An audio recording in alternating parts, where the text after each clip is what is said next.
नमस्ते सभी को। फिर से मैं और रॉबिन यहाँ हैं। मैं कुछ बातें स्पष्ट करना चाहता हूँ। मैं आज पहली बार आज 25 तारीख है। चौथी तारीख को सब कुछ गड़बड़ हो गया था। तो 14 से 24 तक पूरे 21 दिन का यह समय था और मुझे उस समय बिल्कुल भी अंदाजा नहीं था, जरा भी पता नहीं था कि मैंने वास्तव में क्या किया था या मैं क्या कर रहा था। आज एक बहुत ही भरोसेमंद, सच में अच्छा दोस्त मैं नाम नहीं लूंगा क्योंकि मैंने वादा किया था कि नहीं लूंगा, आखिरकार मुझसे संपर्क किया और मुझे बताया कि उसने क्या सुना। और बात यह है, कहा जा रहा है बल्कि सच में मुझे वास्तव में कुछ पैसे दिए गए थे, जो कि एक अच्छी बात थी। अच्छा, पहले मैं आपको एक कहानी सुनाता हूं। 65 साल का होने पर मैंने अपनी विकलांगता खो दी। काम से मिलने वाली दीर्घकालिक विकलांगता, न कि SSI, जो लगभग $900 प्रति माह थी। और मैं बहुत पारदर्शी रहना चाहता हूं क्योंकि मैंने आपके साथ अपने बारे में सब कुछ साझा किया है। आप पिछले 6.5 साल से मेरे लिविंग रूम में रह रहे हैं। मेरे पास छुपाने के लिए ज्यादा कुछ नहीं है। खैर, मैंने वो खो दिया। वो लगभग 900 प्रति माह थी। उसी समय एक गंभीर समस्या थी और मैं पहले से ही काफी संघर्ष कर रहा था, जिससे मुझे बहुत परेशानी हो रही थी। ठीक है, मुझ पर भरोसा करो, मैं सच में संघर्ष कर रहा था। हम संघर्ष कर रहे थे।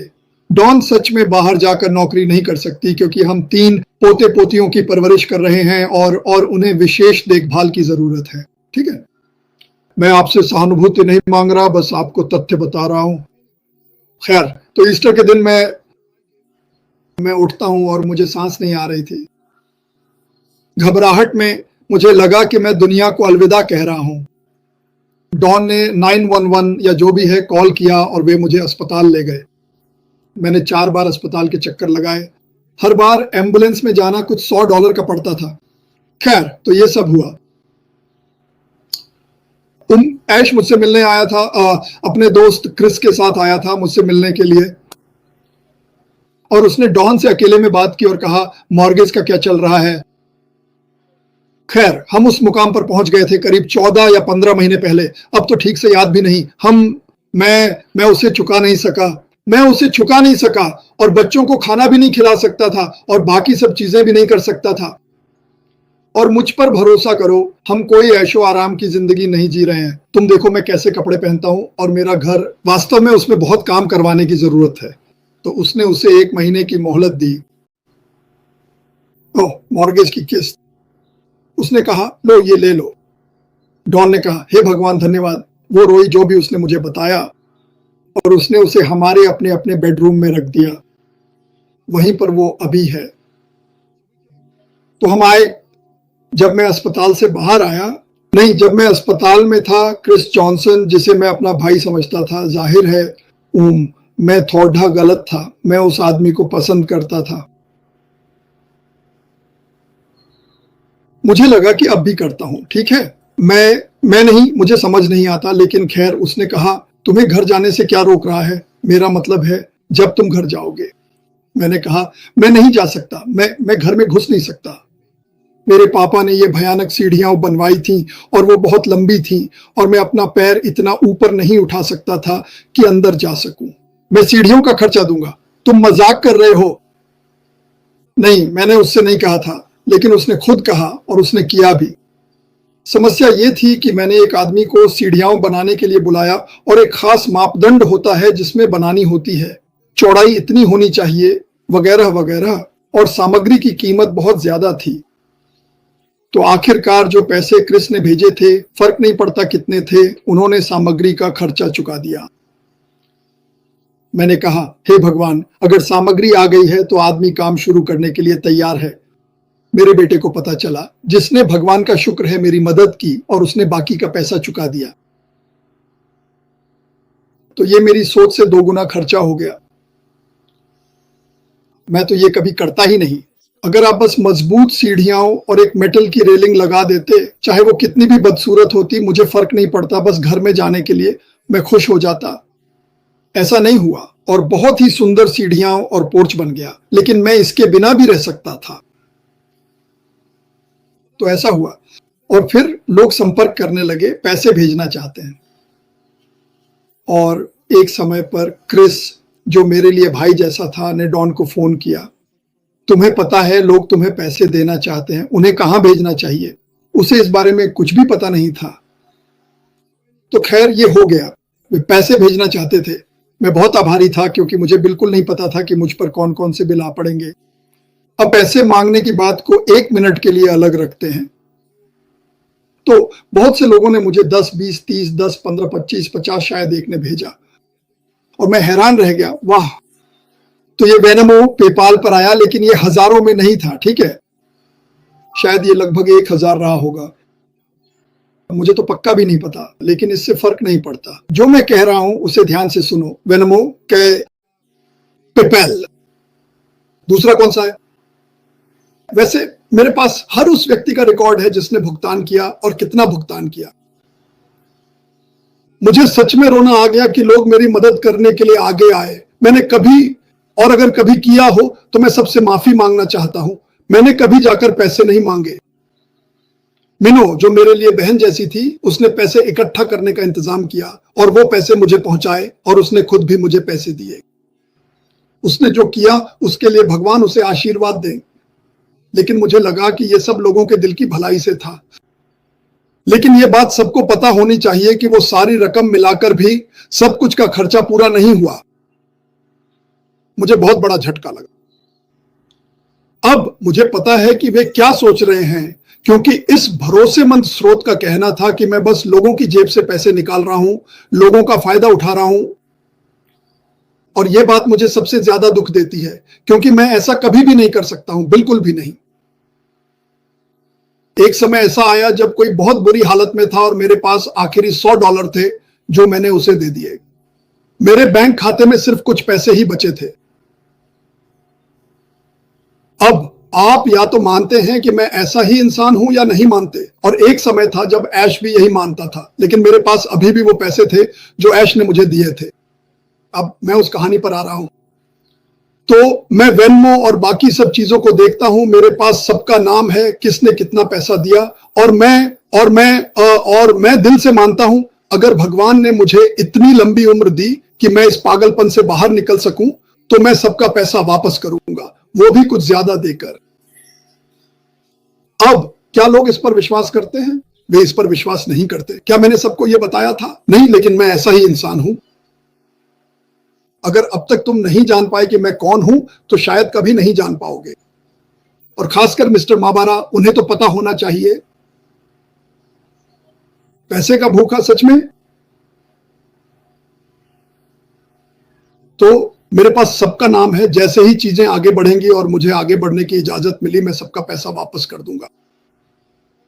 क्या मुझे कंपनी का प्रवक्ता बनने की जरूरत है? जाहिर है नहीं। मैं अब क्लाइड और रॉबिन की बॉनी बन गया हूं। यकीन नहीं होता, लेकिन यही सच है। इस भरोसेमंद स्रोत ने कहा कि यह सब लालच के बारे में है, लोगों से पैसे लेना, पैसे जमा करना, वगैरह वगैरह।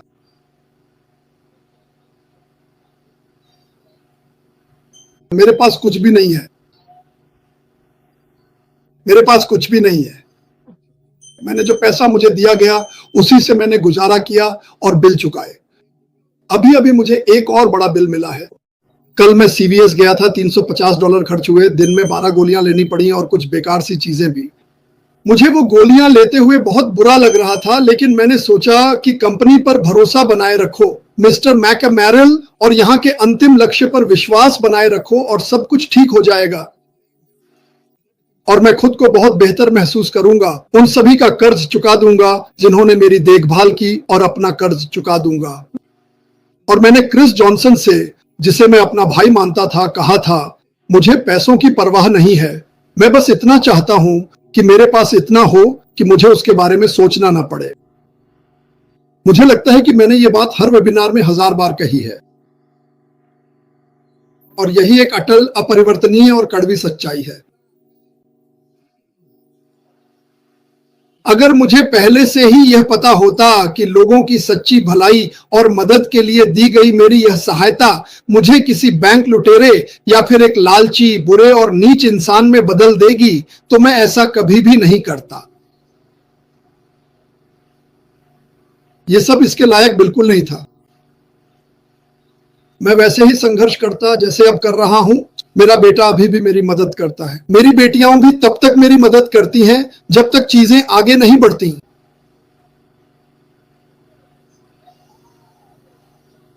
यही सच्चाई है और भगवान का शुक्र है आखिरकार कोई आगे आया। और जिस वजह से मैं बार बार पूछता रहा, मैंने पूछा क्या है ये, और उसने कहा खैर उन्हें पता है कि उन्होंने क्या किया है। अगर मुझे पता होता तो भगवान मुझे अभी मार दे।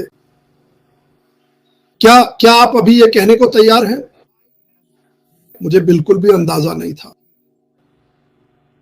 मैंने रिकॉर्डिंग छोड़ते हुए कहा कि मुझे नहीं पता था वो क्या था। अब क्या मैं यहां बैठकर मिस्टर मैकमैरिल की कंपनी और इन सब चीजों की बुराई करने वाला हूं? नहीं।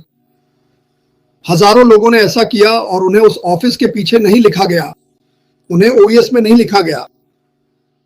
वहां विदेशों में ऐसे लोग हैं जिन्होंने लाखों चुराए, उनका नाम कभी उस ऑफिस के पीछे नहीं लिखा गया। लेकिन मार्टी डिग्रामा और रॉबिन नोबल, बॉनी और क्लाइड, जिनके 2 बहुत ही बुरे साल बीते, मुझे पता है कि कुछ लोगों की हालत और भी खराब है, उन्हें सताया जा रहा है। लोगों ने पैसे भेजे और उससे हमारी मदद हुई।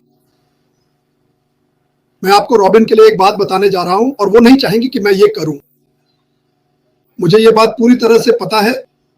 वे उसके लिए पैसे इकट्ठा करने की बात कर रहे थे क्योंकि उसे बहुत बुरी खबर मिली थी। उसे 3 अलग अलग तरह के कैंसर का पता चला था। जब मैंने वहां ये बात उठाई तो उसने कहा, ओ नहीं नहीं नहीं, ऐसा मत करो, इसे शुरू मत करो। हाँ, मैं कर सकता हूं संगीत, लेकिन मैं नहीं चाहता कि लोग सोचें कि मुझे कोई पक्षपात मिल रहा है, क्योंकि ये बहुत बड़ा हो सकता है। और भगवान की कसम वह सही थी। मैंने कहा, नहीं नहीं, ऐसा कभी नहीं होगा। ऐश जानता है कि आप कौन हैं। ये सभी तथाकथित नेता और भाई बहन जानते हैं कि हम कौन हैं। वे जानते हैं कि ऐसा कभी नहीं होगा। और नेताओं का एक समूह इकट्ठा हुआ और उन्होंने मेरा और रॉबिन का भविष्य तय किया। अगर मैं ही सिर्फ प्रवक्ता हूं और रॉबिन, मेरा मतलब है मुझे उसके बारे में नहीं पता, लेकिन मुझे फर्क नहीं पड़ता। कोई बात नहीं। काश मैंने खुद को कभी इतना आगे न बढ़ाया होता। मैं बस खुश रह सकता था। मैंने एक अच्छा लोगों का समूह बनाया, बहुत से लोगों को जाना। मैं ये सब किए बिना भी कर सकता था, लेकिन आखिरकार मैं ही पुलिस वाला बन गया। हर कोई मेरे पास आता था। और मैं आपको कुछ बताना चाहता हूं। कल मुझे जो प्रतिक्रियाएं मिली, मैंने सोचा था कि 50-50 होंगी। वो 50-50 नहीं थी। 99.9% लोग मुझे और रॉबिन को पसंद करते हैं और उन्होंने बहुत दयालु बातें कही और मैं इसे कभी नहीं भूलूंगा। अब लोग आपको क्या बताते हैं और वे क्या मानते हैं, और सुनिए, मैं आपको कुछ बताना चाहता हूं। हर कोई और जितने भी नेता आप जानते हैं, उनके पास भी अपने राज होते हैं और मैं भी उनके साथ वही कर सकता हूं जो उन्होंने मेरे साथ किया, और आपको कुछ ऐसा बता सकता हूं जिसे सुनकर आप कहेंगे, ओह माय गॉड, मुझे ये पता नहीं था। लेकिन मैं ऐसा कभी कभी कभी कभी नहीं करूंगा। उनमें से कुछ जो दोस्त होने का दिखावा कर रहे थे और अब मेरे खिलाफ हैं, वे मेरे सामने दूसरे व्यक्ति की बुराई करते थे और मैं हमेशा सुलह कराने की कोशिश करता था। लोगों के पास जाकर कहता था, नहीं नहीं नहीं, इसे बड़ा मत बनाओ, इसे जाने दो, नहीं इसके बारे में बात मत करो, नहीं ऐश नहीं चाहता कि हम ऐसा करें, नहीं नहीं नहीं, हमें सावधान रहना होगा। मुझे क्या कहना चाहिए, आने वाले बारे में बात मत करो, हमें नहीं पता। और मैं, यह सिलसिला 6 साल 6 महीने तक चलता रहा। फिर अचानक एक समूह ने, जिसमें ऐश भी शामिल लगता है, कहना शुरू कर दिया, मार्टी डिग्राम, उसकी पत्नी और उसका परिवार लालची है और लोगों का फायदा उठा रहे हैं। लेकिन मैं तुम्हें कसम खाता हूं, ये कभी मेरा इरादा नहीं था। अगर मुझे पता होता कि लोग मुझे मेरे बिलों में मदद करने के लिए पैसे देंगे और इससे ये सब होगा, तो मैं कभी भी कभी भी कभी भी कभी भी ऐसा नहीं करता। क्योंकि इसने मुझे जितना भी आप सोच सकते हैं उससे कहीं ज्यादा चोट पहुंचाई है और मैं अभी भी इससे उबर रहा हूं। क्या इस तरह की बकवास से गुजरना, बस मैं यकीन नहीं कर सकता। यह किसी बुरे सपने जैसा था। मेरी पत्नी सदमे में है। मेरा बेटा जिसने ऐश से मुलाकात की थी, वह भी सदमे में है। क्या आपको पता है कि मैंने मिस्टर मफ्तारी से कितनी निजी बातें की हैं? वह मेरे लिए भाई जैसा है। ओह, और मैं कभी वहां नहीं जाऊंगा। मैं मिस्टर मफ्तारी के बारे में बुरा नहीं बोलने वाला। मुझे बस इस बात का दुख है कि ये इतना आगे बढ़ गया और लोगों ने इतनी जल्दी ऐसा सोच लिया जैसे गांव वाले सोचते हैं।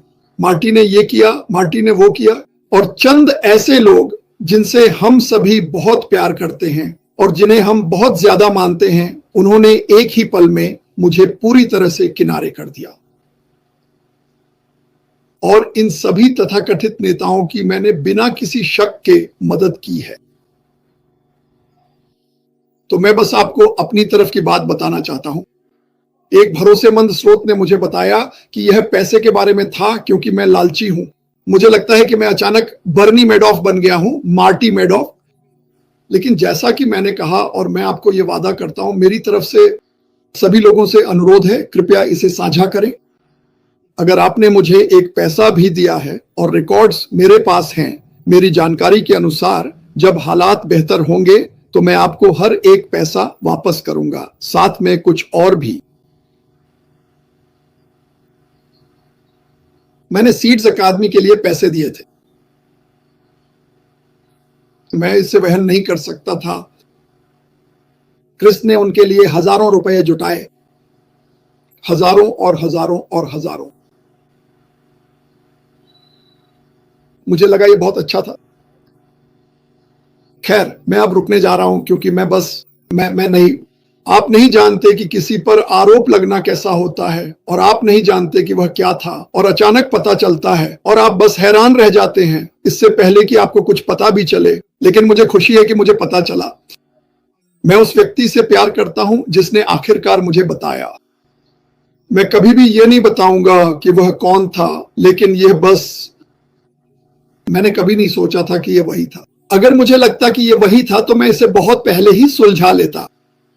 मैंने 25-30 कई दर्शकों को छोड़ दिया। उनसे पूछो, मैं माफ करना, मैंने पैसे लिए, मुझे नहीं लेना चाहिए था। मैं ये नहीं कह सकता, क्योंकि मुझे पता ही नहीं था कि मुझे इसके लिए माफी मांगनी चाहिए। मैं नहीं था। वे मेरी मदद करना चाहते थे। मैंने भी दूसरों की मदद की। मेरा मतलब है, मुझे समझ नहीं आता, जब आप अपने दिल की भलाई से कुछ देते हैं और फिर आपको इसके लिए आलोचना झेलनी पड़ती है, तो मैंने कभी कभी, मैं ये एक बार और कहूंगा, और अगर मैंने किया भी, क्योंकि मैं भी इंसान हूं और अब मैं बूढ़ा हो रहा हूं और शायद मैं भूल गया हूं, मुझे कभी भी याद नहीं कि मैंने बाहर जाकर कहा हो, मुझे भेजो। चाहता था कि मैं खुश रहूं। मैं कहता धन्यवाद, मैं आपको पैसे भेजना चाहता हूं, मैं कहां भेज सकता हूं, और उन्हें एक पता दे देता। ऐसा हुआ था। क्या आप जानते हैं कि मैं हां क्यों कहता? क्योंकि मुझे पता था कि अगर स्थिति उलटी होती तो मैं भी वही करता। हर किसी के लिए नहीं। एल पासो में 1 मिलियन लोग हैं, लेकिन हम में से कुछ के साथ हमारी गहरी दोस्ती है। अरे, इससे तो बहुत दुख हुआ। और फिर मुझे पता चला कि मेरे कुछ दोस्त असल में मेरे दोस्त नहीं हैं, और वे सभी लोग जो हमेशा पृष्ठभूमि में रहे, जिन्हें कभी भी मंच नहीं मिला, जिनके बारे में मैं हमेशा मानता था कि उन्हें मिलना चाहिए था, वही लोग आगे आए और समर्थन दिखाया कि वे मुझसे और रॉबिन से प्यार करते हैं। मैं आप सभी का इसके लिए धन्यवाद करना चाहता हूं। मैं इसे कभी कभी नहीं भूलूंगा। और मैं कहीं जा नहीं रहा हूं, लेकिन मैं ये बहुत बहुत साफ कर देना चाहता हूं, जब तक चीजें नहीं बदलती, जो कि अब मुझे शक है कि बदलेंगी, मैं कंपनी का कोई भी प्रतिनिधि नहीं हूं। मैं उनका किसी भी तरह से आधिकारिक प्रवक्ता बिल्कुल भी नहीं हूं। यह अधिकार मुझसे छीन लिया गया है, ऐसा लगता है कि हमेशा के लिए, जो दुख देता है, क्योंकि ये मेरे बारे में है। खैर, 6.5 साल यही मैंने किया। खैर, अब मैं इसे रॉबिन को सौंपता हूं। माफ कीजिए। मार्टी, बहुत साहसी हो और मुझे गर्व है कि मैं तुम्हारा दोस्त हूं। जो तुम आज सुबह यहां कर रहे हो वह बहुत साहसी और सम्मानजनक है। मुझे गर्व है कि मैं तुम्हारा दोस्त हूं। मुझे इस खबर से बहुत गहरा आघात पहुंचा है कि यही इस पूरे उथल पुथल और समुदाय में बंटवारे की मुख्य जड़ रही है। मैं शुरुआत में उन सभी लोगों का दिल से धन्यवाद कहना चाहूंगी जिन्होंने इस संदेश के पॉपअप में पोस्ट होने के बाद से ही देखभाल करने वाले, विचारशील और दिल को छू लेने वाले संदेश, समर्थन और प्रार्थनाएं भेजी। मैं कभी नहीं चाहती थी कि यह बात सार्वजनिक रूप से सामने आए। मैंने कभी नहीं सोचा था कि मेरा नाम कहीं डाला जाएगा और मुझ पर किसी बात का आरोप लगाया जाएगा और इतने सारे लोग बिना किसी शिष्टाचार के, बिना मुझसे सीधे आकर पूछे या मुझे बताए कि मैंने क्या गलत किया है, मेरा न्याय करेंगे। मैं शर्मिंदा हूं। मुझे बेहद और अत्यधिक शर्मिंदगी है कि आप मेरे और मार्टी के बारे में ऐसा सोचेंगे। और मुझे माफ कीजिए, मेरे आंसू रुक नहीं रहे हैं और मैं उन्हें किसी भी तरह से रोक नहीं पा रही हूं। मैं रही हूं। ओह, मॉर्गेज की किस्त। उसने कहा, लो ये ले लो। डॉन ने कहा, हे भगवान, धन्यवाद। वह रोई जो भी उसने मुझे बताया और उसने उसे हमारे अपने अपने बेडरूम में रख दिया। वहीं पर वह अभी है। तो हम आए जब मैं अस्पताल से बाहर आया। नहीं, जब मैं अस्पताल में था, क्रिस जॉनसन, जिसे मैं अपना भाई समझता था, जाहिर है मैं थोड़ा गलत था। मैं उस आदमी को पसंद करता था। मुझे लगा कि अब भी करता हूं। ठीक है, मैं नहीं, मुझे समझ नहीं आता, लेकिन खैर। उसने कहा, तुम्हें घर जाने से क्या रोक रहा है? मेरा मतलब है, जब तुम घर जाओगे। मैंने कहा, मैं नहीं जा सकता। मैं घर में घुस नहीं सकता। मेरे पापा ने यह भयानक सीढ़ियां बनवाई थीं और वह बहुत लंबी थी और मैं अपना पैर इतना ऊपर नहीं उठा सकता था कि अंदर जा सकूं। मैं सीढ़ियों का खर्चा दूंगा। तुम मजाक कर रहे हो? नहीं, मैंने उससे नहीं कहा था, लेकिन उसने खुद कहा और उसने किया भी। समस्या यह थी कि मैंने एक आदमी को सीढ़ियां बनाने के लिए बुलाया और एक खास मापदंड होता है जिसमें बनानी होती है। चौड़ाई इतनी होनी चाहिए, वगैरह वगैरह, और सामग्री की कीमत बहुत ज्यादा थी। तो आखिरकार जो पैसे क्रिस ने भेजे थे, फर्क नहीं पड़ता कितने थे, उन्होंने सामग्री का खर्चा चुका दिया।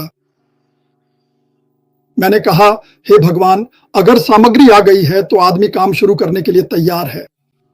मेरे बेटे को पता चला, जिसने, भगवान का शुक्र है, मेरी मदद की और उसने बाकी का पैसा चुका दिया। तो यह मेरी सोच से दोगुना खर्चा हो गया। मैं तो यह कभी करता ही नहीं। अगर आप बस मजबूत सीढ़ियां और एक मेटल की रेलिंग लगा देते, चाहे वह कितनी भी बदसूरत होती, मुझे फर्क नहीं पड़ता। बस घर में जाने के लिए मैं खुश हो जाता। ऐसा नहीं हुआ और बहुत ही सुंदर सीढ़ियां और पोर्च बन गया, लेकिन मैं इसके बिना भी रह सकता था। तो ऐसा हुआ और फिर लोग संपर्क करने लगे, पैसे भेजना चाहते हैं, और एक समय पर क्रिस, जो मेरे लिए भाई जैसा था, ने डॉन को फोन किया। तुम्हें पता है, लोग तुम्हें पैसे देना चाहते हैं, उन्हें कहां भेजना चाहिए? उसे इस बारे में कुछ भी पता नहीं था। तो खैर, यह हो गया। वे पैसे भेजना चाहते थे। मैं बहुत आभारी था, क्योंकि मुझे बिल्कुल नहीं पता था कि मुझ पर कौन कौन से बिल आ पड़ेंगे। अब पैसे मांगने की बात को 1 मिनट के लिए अलग रखते हैं, तो बहुत से लोगों ने मुझे 10, 20, 30, 10, 15, 25, 50, शायद एक ने भेजा और मैं हैरान रह गया। वाह! तो ये पेपाल पर आया, लेकिन यह हजारों में नहीं था। ठीक है, शायद यह लगभग 1000 रहा होगा। मुझे तो पक्का भी नहीं पता, लेकिन इससे फर्क नहीं पड़ता। जो मैं कह रहा हूं उसे ध्यान से सुनो।